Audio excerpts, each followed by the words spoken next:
Dancing beat. Hi everyone, I'm your best friend, back in town again.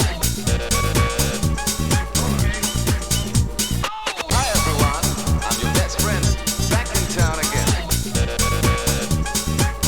Get you on your dancing beat. Hi everyone, I'm your best friend, back in town again. Get you on your dancing beat. Welcome to Awesome Exiles. Dun dun dun.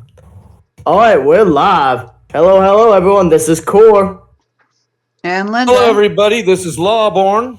Go ahead, Linda. I'm so sorry.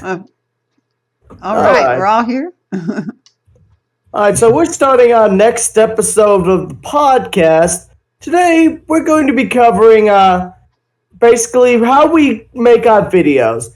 First up is we're going to be discussing our research process and how we like to write our scripts. What's it called? But first, let's give a little, because this is going to be going up on places like Spreaker, let's give the people where they could find our content. Obviously, you can find me on Twitch, Core955, or YouTube. Linda, you want to tell them where to find your content? Sure, I'm on Spreaker and YouTube under Linda Irwin. Also, I'm on Twitter at Insanity Surfers and at Continuum X. Crash? This is Crash Exile, also known as Lawborn. I can be found on YouTube, Twitter, and Spreaker. And I just noticed my microphone was off. Uh-oh. Sorry about that. Sorry, let me redo my introduction. Today, on today's podcast, we're going to be discussing our video and content creation process. First up is we're going to be discussing research and scripting. So basically how we like to find our content and how we like to bring it to life for y'all. As I said, you already heard what their social media is. And if you're watching this live, you already know Core955 at Twitch. And it'll also be on my YouTube. Doc, did you introduce yourself? No, you can find me at eclecticforun.me. That's eclecticforun.me. Make sure you check his website out. He's been working all day and night on it just for me to crash one widget. it. All right, so One widget took 4 hours. All right. Can everybody hear me? Yep, we can hear you. All right. We can. So is it, I heard Doc's introduction, but did everybody else introduce themselves? Mm-hmm. Yeah. Good for you to join us, mate. Yeah, I'm glad I arrived just in time. All right. I am Spiderfan, the official NFL analyst for Sports Coast to Coast. As you all might know, the season recently wrapped up with the Super Bowl, and you can look at all of my past work from this season and past seasons on Sports Coast to Coast. And because of last week's podcast, for those of you that listened to that, I am now on bitview.net. I'm also Spiderfan on there. I've been having a lot of fun on there, and I've been posting a bunch of stuff. I have a couple of reviews and some of my thoughts on various news that have happened in both the football and pop culture world. I've got my most recent video. I gave my thoughts on the firing of Gina Carano from Lucasfilm, and did a couple of reviews. I did a review of the anime series Black Lagoon, as well as Charlie's Angels from 2000, amongst other videos. So feel free to check those out. All right. So who wants to start with their portion? Who wants to start for the scripting or research? I can actually cover both at the same time here. Mm-hmm. All right, back with Awesome Insanity Surfers podcast under the Linda Irwin Spreaker channel, as well as some of the other ones I do on there, such as Tom and Paul Off the Wall. I'll run across an interesting article or hear something on the news, and I'll decide to go check it out, because not only am I going to cover the topic, but I'm going to do a little twisting to make it comedic. So I will go read up on it, and I will see what I can do with it to make it interesting and funny at the same time. And that's basing it on how my characters, what their personalities are, and how they would present it and make it funny. So what I end up doing is I'll sometimes copy all the links down so I can put them in the description, but I'll actually sometimes read little snippets either in my characters or my AI text-to-speech characters, and we'll have guests on. For example, with Tom and Paul Off the Wall, some of the more recent ones have to do with the congressional changing the language in government documents to be gender inclusive and not male or female specific, or the Boston Dynamics robots who put out a dancing video of their robots. Just some examples of some of the things that I could take that are actual news and put them into something interesting and funny. So Tom and Paul are like morning radio hosts. They play music and they also have guests on. So they had AIs on that would be interesting to the topic. For example, Harry and Emma are actual male and female AIs that are married. So that came under the gender inclusive topic. And Hazel, who loves to dance, her character, you can find these characters back on the Awesome Insanity Surfers podcasts. She talked about the dancing robots. So that's where the scripting comes in. Once I've decided what I'm going to do with it and how I'm going to twist it, I'll just sit down and get into the mindset of the characters I'm writing for, whether they're my human voice characters or whether they're the text-to-speech AI, and I'll sit down and write out the entire dialogue. Now, if it's my voice characters, then I have to actually physically record it, and I have to bounce back and forth, so that takes a little bit of work. But if it's a text-to-speech, I've written it all out, I can copy and paste it into Balabolka is what I use for that actually puts it into speech. And then I edit it all together later. But that's how I come up with what I do for that. I guess I can go next if. Sure, take the reins. Well, sort of similarly to Linda, as far as my most recent content that I've been uploading on BitView, that is solely text to speech. And so basically, because of that, one of the advantages that actually comes with that is I'm both able to script sort of and sort of record. So basically, I can type whatever I'm thinking in my head. I can put it on the screen, listen back to it. If the words don't necessarily come out right, or I just don't like the way it sounds, whatever the case, I can edit it from there. And so once I've finally got all of that on paper, so to speak, from there I can take that audio file. Now, what I used to do when I would do my Web of Vlogs series, which those of you who might have found me on Zipcast or VidBit or the various other places I've been might remember, for those videos, originally I actually didn't script those, and basically I just sort of filmed myself talking and then sort of edited the raw footage. For example, I'd have like a 5-minute video, but it would be like 20 or 25 minutes of footage that I would basically just chop up. Now, I did eventually start to script those, and basically how I would start out with that is, like Linda, I would have a news article that I would find and go, okay, there's some bit of news, whether it's video game related, movie related, whatever the case may be, something that I wanted to discuss. And basically from there, I would actually have videos that I would have completely envisioned on what they would look and sound like in my head, actually. So basically, once I sat and got that vision in my head, my goal was I have what this video looks like in my brain. My intent is to make this look exactly and sound exactly and look exactly like how I want it to be. So from there, I would go to Google Docs and I would hammer out a script, print it out, and turn the camera on, record, and then edit from there. Basically, that's what would help me edit from there.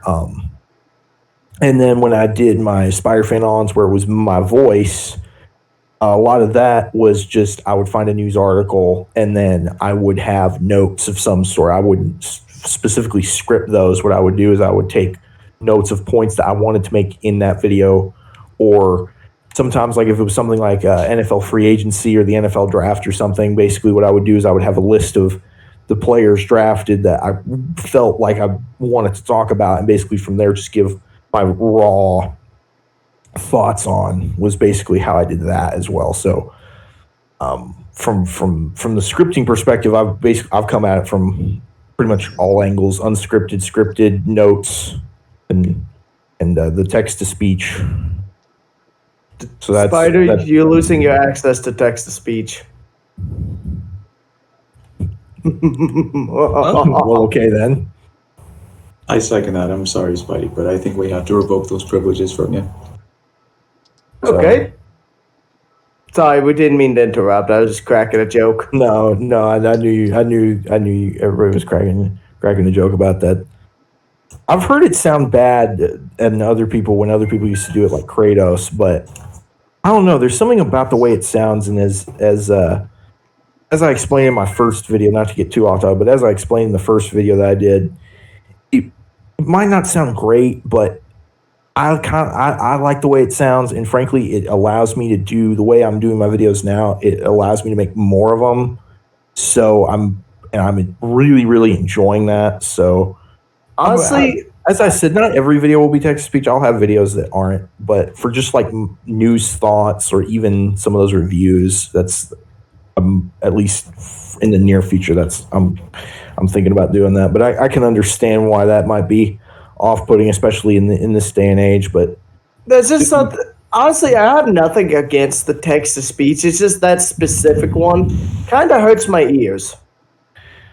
yeah, and I could look and find one that might sound better. I could, as you suggested that I do that, so I could look into that. But anyway, I don't want to get too off topic. But just even using that as far as scripting, as far as scripting goes, that allows me to basically edit my script as I'm doing the video. So it ends up being what's the word for that? Killing two birds with one stone. Yeah, I get you. All right, so Doc, you want to discuss what you like to do, or Crash? No, I'm already talking first, so I think Crash and his caffeine rush will have to wait a moment. I don't know. I honestly have trouble.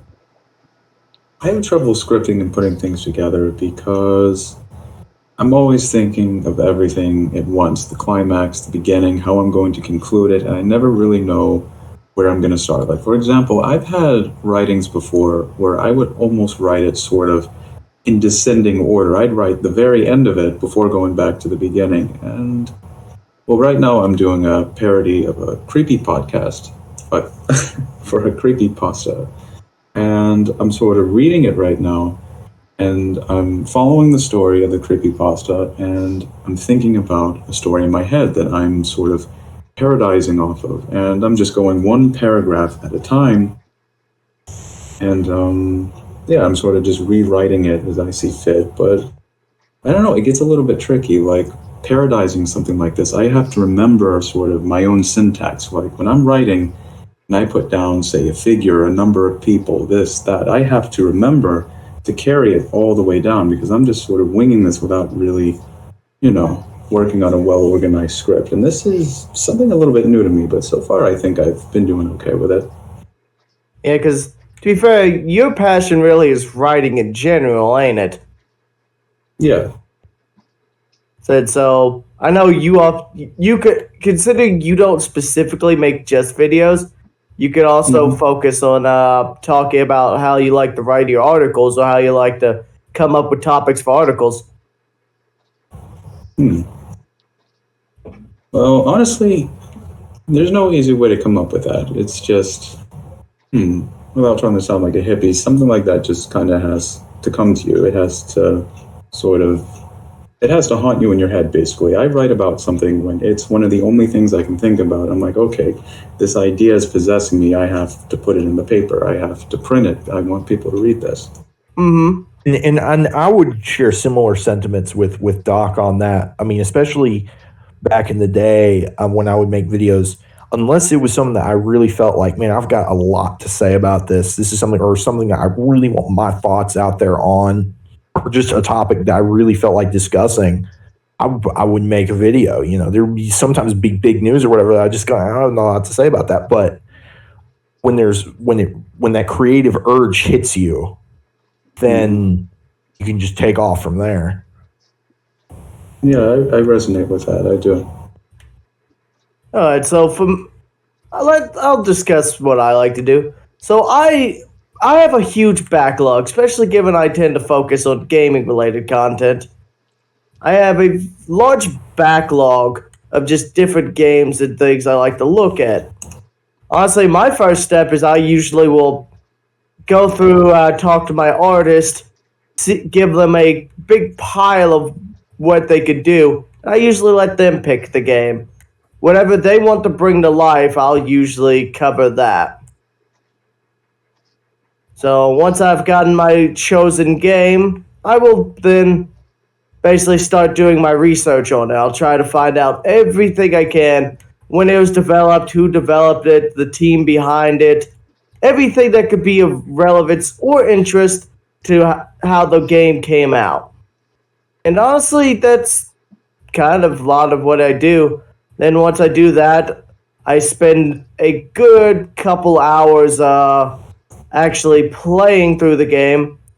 So most of the time I try to play the game through completion, but certain games like, say, Dark Souls, really long-winded RPGs, just can't put, 100, 150 hours into every video. I'm just playing alone. So once I've played enough of it, I start pretty much putting my thoughts together on the game itself. And that's kind of it. At least when I'm doing specific topics, specific games. Any questions? Core, do you ever have to write a script out, or do you just wing it? Oh, I used to wing it. Now I heavily script everything. Mostly because, honestly, I find it's real, especially with my new writing style, because I used to heavily segment my videos. Now I broke it down into 5 segments that I find are a lot more cohesive of a product and make it a lot easier to stay on topic while still discussing relevant topics. Like, say I used to do gameplay, controls, and enemies. Now I've bundled all 3 of those together into just gameplay, which was a logical step. Now, let me ask you this. What sort of creative process led you into revising your writing style, into making this change? Because it feels to me like you've really developed, you really cultivated your style. I mean, I go back and watch a video from, say, 4 years ago, and if not for the voice, it's almost like listening to a different person. Like, what inspired you to make these changes? Honestly, I just wasn't happy with how, some of the videos would just come across, like my Daymare review, which was honestly full of a lot of anger, but it was often unfocused, unkempt. I was just going at it, pretty much. And I realized that I need to take a step back, revise how I actually want to focus on these topics, because I don't want to be basically losing my crap on them. I'm not AVGN. I don't have the personality to just go on a large expletive-filled rant and really pull it off as nearly as funny as he can. Because that man has a creativity when it comes to profanity that I don't think many people can match. This is true. So what about you, Lawborn? What's the scripting or lack thereof, or what's the research? What do you do with your content as far as the pre-production goes? Give me a second. I still have bronchitis. Okay, that was gross. All right. You can call me Crash, by the way. Right now, script writing. I have to do a lot of script writing, line by line, and I do it with pen and paper still. Because what I've noticed with a computer, I'll type fast enough where there's lots and lots of typos, and sometimes those typos will creep into the editing process. So I have to do one line at a time because my videos are so heavily edited sometimes. Now, I'm perfectly capable of being like your standard commenter who can jump in front of the camera and just yak his head off, and the video takes off. But wants to be a storyteller and not just somebody who comments on things. Let me tell you something I've learned. I have brand new respect for people who make movies and television shows. I have brand new respect for the cameraman and the guy that has to edit the videos. Because right now, what we're doing right now, just conversing back and forth, that's easy. Or getting in front of the camera and running it like a vlog, that's easy too. Editing and script writing, that is an all day long process. So when I make a video, it can take a couple of days, which is why I don't pound out material like I used to, unless it's just something similar to the videos I've done recently where I just turn on the mic and talk. In the past, I would heavily edit them, so that's kind of important. And editing, I think, holds people's attention better. As for the script writing, I have to do that because what I've noticed here in recent times, I joined a new website and just turn on the mic and talk, and those videos are just so horrible. Really bad. Because thoughts don't come quickly enough. Let's see, what else? Storytelling. I have also learned that when you're trying to create like world building, I used to be, you guys don't know this, but I used to be heavily into pen and paper role-playing games. Mm-hmm. So, believe it or not, world building is actually kind of easy for me because I've had like 25 years of practice. So what I did for my little series that I collaborated with Linda with, I just broke out my old game books, built the world from scratch. And I think it's a pretty original storyline, which is becoming a rare thing on the internet nowadays. Well, you inspired me to do a lot of my side of Crash Dystopia, drawing from what we knew would happen in the future and how that ties into what's going on now in our world. And I have to say, some of that was scripted and some of it was just stream of consciousness. So just depended on what I felt like that day. Yeah, and you wouldn't believe how difficult it was just to come up with the timeline.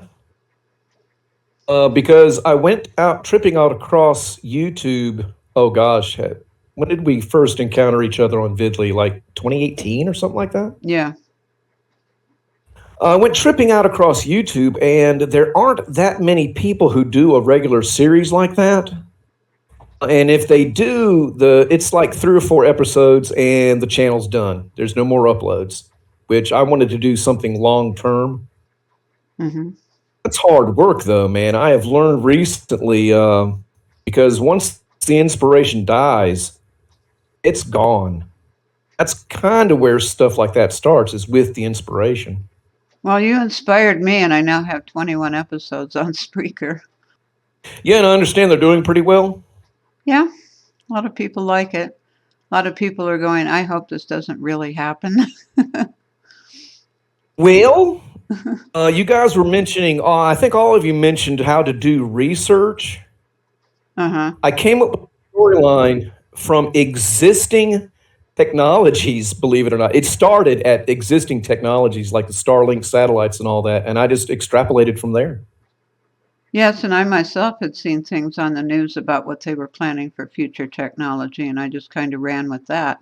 For example, automated warehouse work where people operate the robots from their own homes, their own computers.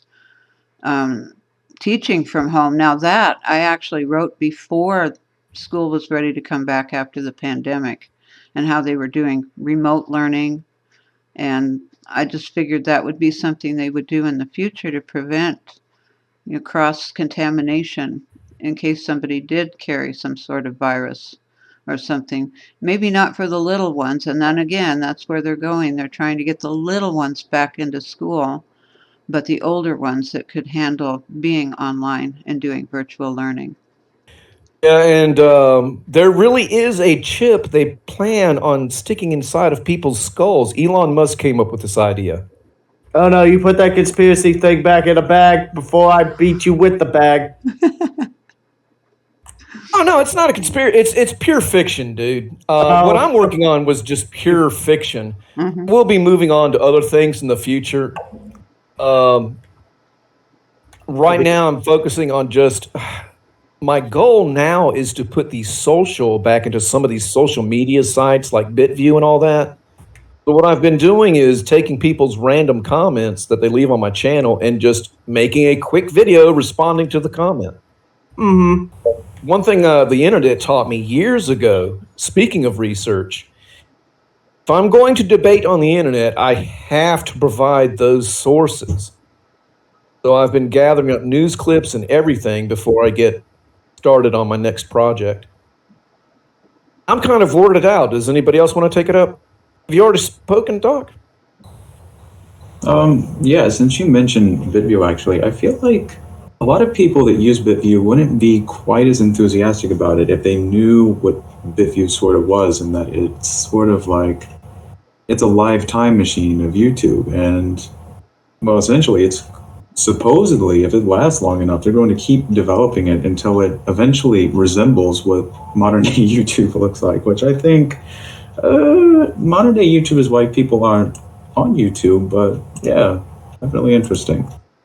You wouldn't believe how many itty-bitty modern-day YouTube clones are popping up all over the internet. It's not just the clones of the old YouTube. It's all of the new stuff coming along. Oh my. Do you have any by name recently? Because I haven't really been keeping tabs on this stuff. Let's see. Let me think. There's one website that's not doing. Oh shoot! And it was on my brain. Here it is. There's one website that is not doing well at all. I uploaded some videos, and they have like after months, it's 0 views. It's called Breach TV. Oh my. Not that bad a website. Nobody uses it, and I mean nobody. I don't know why it still exists. There's another one called Brand New Tube. That is the most unoriginal name I've ever encountered. I got to take a look at this one. It's all one word, Brand New Tube. Brand New Tube. Hello, Black Cat. And yeah, honestly, Crash, taking it back to scripting, I actually find the opposite in my case. Once I sit down and start writing, it just flows, and I just basically... Honestly, if I sit down and get productive, I could crank out 5 or 6 scripts in a shift, especially if I'm in, like, for Zomboid, I cranked out I love that game. tailoring mechanics and first aid video scripts all in one sitting. That game is so 90s. Crash, I just if I don't could know. just bump in for a sec. This brand new tube that you just directed me to, this is a bit unholy. This is the most uncanny thing I've ever looked at. This is like YouTube, but it's a side of YouTube website that I don't say that. like to occupy. It's Didn't say it was basically a good website. Christ on a stick. What am I looking at? so it's basically YouTube, but without any of the modern amenities. You have to see it for yourself, Core. I don't want to sound political or anything during the stream, but you'll understand as soon as you look at it. I'm not drunk enough for this. Don't do it, Core. Oh, It's an unholy place. Well, it's just like Core's was gonna chase me off with a stick for using the text to speech, and then the Crash brings in the conspiracy. It's like Crash and I team up on BitView and do the conspiracy text to speech content. Oh no! I'm not. That would I used it as storyline, Spiderfan, but I'm not into conspiracies at all. Really, am not. Oh, really? That's. It's great for like science fiction. It's wonderful for ideas. Yes. I agree. Because I'm a huge sci-fi fan, and for some reason, like television shows from the 90s, like the X-Files, I was a huge fan of. Oh, I love that too. But it's fiction, and I haven't lost sight of that. I see. It's entertaining, but I'm not into it. I just didn't know, since you're a big prepper person, if that was also like a. Yeah, I guess that was bad of me to, and then Doc too. Not Doc, Core to kind of assume that you were also into the conspiracy realm. I wasn't assuming he part of it. Guys, about preppers. It's more of met a prepper. You've only met one prepper. Out of all the group ever encountered on the internet, they are the most individualistic. Every guy is different from everyone else. They're different. We're different. I don't know how else to describe it. We're very hyper individualistic. I see. Yeah, no, I wasn't implying that he's a conspiracy nut. It's more of a let's not derail the topic too much. I understand. All right. So should we move on now to the editing process? Sure. Sure. Has everyone? Actually, no, wait. Spider, have you discussed what you? Because you haven't discussed your NFL research and stuff, have you? Oh no, that's actually a very good point. So as far as that goes, when I'm writing my columns during the season, what I mainly do is Sunday I watch the various games that are available. Whether luckily through the internet I have access to be able to watch pretty much every game. Like on Sunday, I don't have to deal with necessarily region restrictions because usually with NFL or even the other sports leagues, if you're just solely watching through a cable provider or even like a streaming TV provider, you have to deal with region restrictions as to what game is available in your area. Luckily, through the internet and various technology and sites and whatnot, I'm fortunate enough to not have to deal with that. So basically, I'll watch the important games of the day, or at least watch some of the most important games of the day. And usually Sunday Night Football, they do Football Night in America. They show the highlights of the various other games. And basically, after Sunday is over, and then sometimes I'll talk about what happened on Monday night also, depending on if it's a really interesting game. And the Thursday Night Football also. Thursday and Monday night, because they're out of Sunday, if that game's really interesting, I'll talk about it. But generally, after watching the games, more or less, I just sort of give my thoughts on what I saw and what that's a very opinion column or very much a recap. So basically, I can't say that there's necessarily a whole lot of research. Now, sometimes what I will do is I will go to NFL.com or sometimes ESPN.com, and I will look at either the box score just to get an idea to quote stats, or sometimes if I want to remember exactly what happened, like as far as how long a drive was, or in what order the scoring drives were, or lack thereof, what the exact order of the events were, to make sure that I'm getting it right, I'm remembering it right. I will look at that. So that's from a research perspective, that's all I would do there. And then basically, if like in the off season, like right now, basically now that free agency is going to come on here in about a month, basically I'll just be looking at the various news sites and then posting the news myself, and then giving my thoughts on the various signings. So that's, as I said, I don't know, that's definitely research in a way, but that's less factual research. It's more as just I'm citing a source and then giving my opinion on whatever news that is, or just double checking for factual purposes. I do like to fact check, certainly, when it comes to my NFL content, to make sure that I'm accurate in my representation or in my thoughts on what occurred. And like that, you've already done more effort than 90% of the channels on these alternative sites. Shots fired. I'd say 95. 90 to 95 sounds about correct. As a matter of fact, I do wish some folks would learn how to do a little bit of editing. Yeah, honestly, that's probably a pretty good segue into our next part.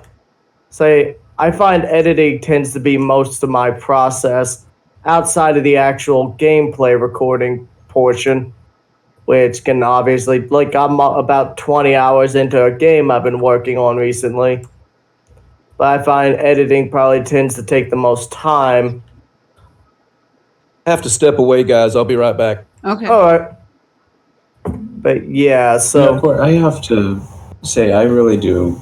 I resonate with that because when I used to do YouTube videos on a regular basis, I feel that I started off much simpler. I didn't really put a lot of editing into it. I would just start screen recorder and just sort of whatever gets recorded, and this goes up. And, excuse my dog, he really doesn't want to go to sleep right now. But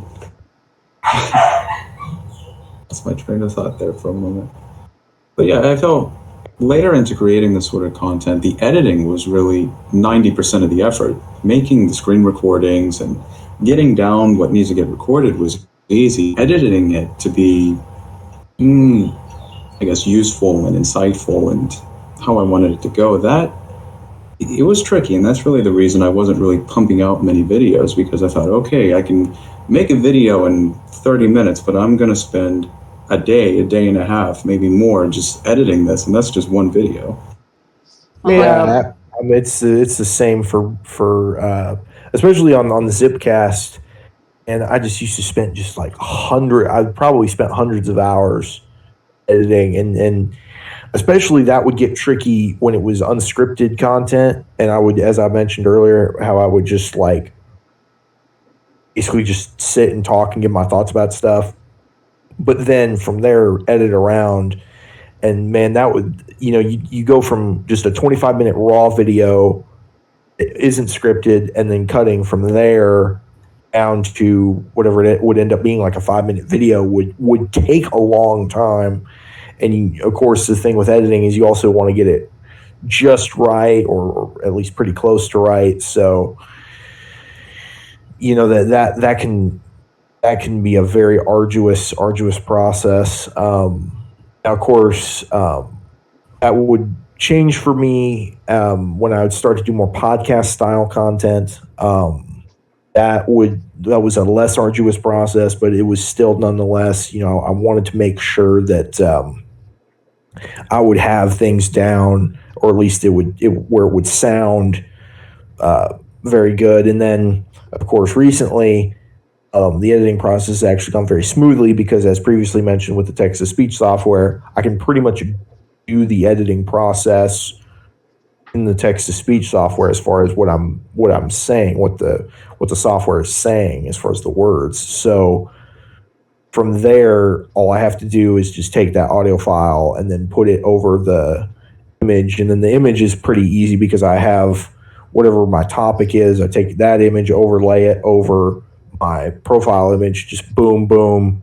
And then once I have basically finished the text-to-speech software from then, I take that audio file and just put it on and mess with it. I've been using so that has actually become a very simple process, which is part of the reason why I've enjoyed making videos so much recently, because of how simple it has ended up becoming, for better or for worse.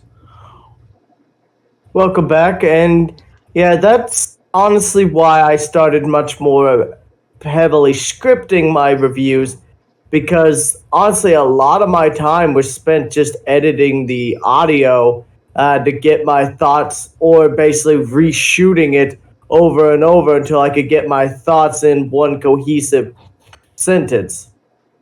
Well, with mine, it sometimes takes up 12 channels on my digital mixer because I have to set each part of it on a track of its own and set if it needs effects to it, like echo or amplification or whatever it needs, and set the volume on it so that it will level out with the other tracks.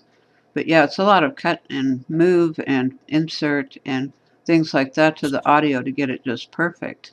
And that could take quite a while. This podcast, for example, I usually start it shortly after we're done, and then it takes me all the way into the next day because I'm taking out spacing where there's long spaces. And sometimes I have to censor something if something slips. And I have to put the intro into each section and my text to speech that does the announcement of what you're listening to. And then at the end, I have to put a little blurb of music and text to speech again saying, that this will continue, keep listening. And even with my other things that I do, it can take quite a while just to get the audio part done right. And Video, now if I'm doing it Spreaker to YouTube, they take care of the video part of it for me. It's just one static image. But if I'm making an actual video where you're going to see things moving around, that takes a lot of getting the images I want set up and put in my video editing software, along with, again, the audio, which will already have been done ahead of a time, and I just need to put it in there and secure it. But it's a lot of finding free for commercial use or using my own imagery or motions. I can find a lot of free for commercial use motions such as Pixabay or Pexels and putting that in there. And then you have to take it and full screen it. So you have to go in and scale it to fit the screen best. Or sometimes you need to do something to it for effect, like maybe shake it or cause it to wave or whatever. There are a lot of different things, and it takes a long time to render. Sometimes an hour-long video can take 8 hours to render. Now, on that note, I'm curious, what software do you use, Linda, to edit the podcast and your various other content? NCH Mixpad for the audio. If I have to do any pitch changes to any voices like I have with other videos in the past, I do that through Audacity and then put it into NCH. Also, NCH VideoPad for the video editing. I see. I've heard good things about VideoPad as a video editing software. Is it pretty good? It really is, and it's one of the more affordable ones out there. I see. What about you, Core? What software do you use for content? Okay, so I use a couple things actually. When I'm doing my audio recording, a lot of it I do in Audacity. That's how I capture my mic for my scripts and all that. For the editing itself, I use Sony Vegas because I really like Sony Vegas. I find it's a very versatile program. And it's basically a really strong program that has so many different options. It can basically do whatever I really needed to do at the time. I see. Crash, what is your editing software of choice or editing softwares? Oh dear. You guys aren't going to believe this. I used to use Windows Movie Maker. I don't anymore, but that's what I started with, and I used that up until, I think, 2018, 2019. Now, which movie maker was that? Was that Windows Movie Maker? You're talking an ancient, antiquated editing program. Nobody used it anymore. Version 6? But it fit right in with Vidly, so I thought, well, heck, why not? Huh? He was asking like version 6, because once you get to Windows 7, that was Windows Live Movie Maker, and that was a whole different kind of software. Or are you talking like the Movie Maker that was on like XP and Vista? Yeah. I see. It was antiquated, but very, very user-friendly. And I had figured it out fairly quickly. Right now, I have to use two editing programs. One to... Okay, when I make a video, I've learned in the past, I could sit there, turn the camera on, and just leave it running. But the editing of that actually took longer than for me just to film, or excuse me, no one uses film anymore. Video a very short clip where I read my script, do some talking, turn the camera off. Not off, but just punch the button, put it back on, read the script, and so on and so forth. I found that was a lot. Oh gosh, that saved me so much time than just turning the camera on, leaving it running, and then going back to edit, probably a full hour-long video into shorter clips. So now I just turn it on, turn it off, get onto my two editing programs, sometimes I have to run it through filters, I have to apply music, and I use royalty-free music. I wanted to make that clear to everybody. You know how you guys already know about me and original content. Yeah, I do that too. Either my own music that I've written or something that I can get for free or licensed, because I also pay Epidemic Sound $75 a year to use theirs on Spreaker and YouTube. We have run out of time, but stay tuned as there is more to this discussion.